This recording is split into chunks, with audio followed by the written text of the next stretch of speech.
Patrick's Day. And back here in Cleveland, of course, we have our own St. Patrick's Day parade. And last year it was so warm, there were a lot of people. How about tomorrow?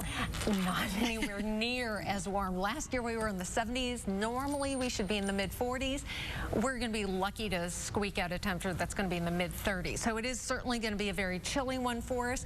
Big question is, will it be dry? Because we've had such a messy, slushy day today. Right. Let's get right to the Power 5 Doppler radar network so we can get that question answered for you. And at this time, we're not seeing much on the radar. A little bit of drizzle and a few flurries do remain out there, but they're all pretty light, and in fact so light that they're really not showing up. Now, of course, earlier during the day, we did see some precip that moved on through. For most of us, we saw somewhere between 1/2 to 1.5 inches. And I think we are headed to much more dry conditions.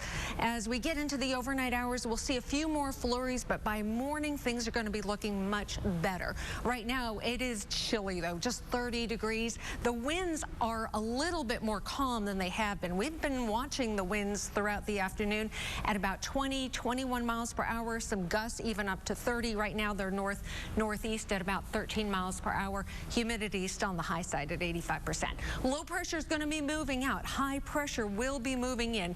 That is going to be a huge plus for us as we really need the dry weather. Again, expecting about 300,000 people downtown just after 2 o'clock tomorrow. So the high pressure is going to help out considerably.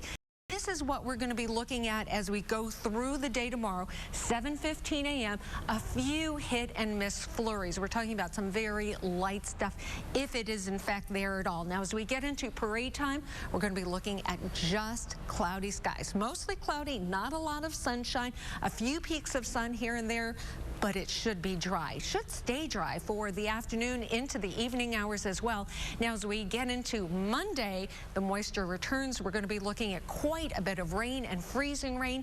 By Tuesday, that's going to turn over into some snowfall. For tonight, few more flurries, some freezing drizzle, a low of about 26. Winds out of the north, not as gusty as they had been, about 10 to 15. Here's that pot of gold coming up for us for tomorrow. Dry weather, a sun-cloud mix, mostly clouds, but a little bit of sun peeking through. Key thing, though, is that it is going to be dry. The expected high, only 35 degrees, so it's certainly going to be on the chilly side. By Monday, the rain and freezing rain work its way in. We're going to start out with rain. That's going to change over to freezing rain by Monday night into Tuesday. That's going to turn to lake effect snow. Wednesday, more snow. Wednesday, the first day of spring, starting just after 7 o'clock in the morning. Wednesday, March 20th. Not going to really feel all that spring-like for the next couple of days as temperatures don't warm up. Tracy? Kaylee.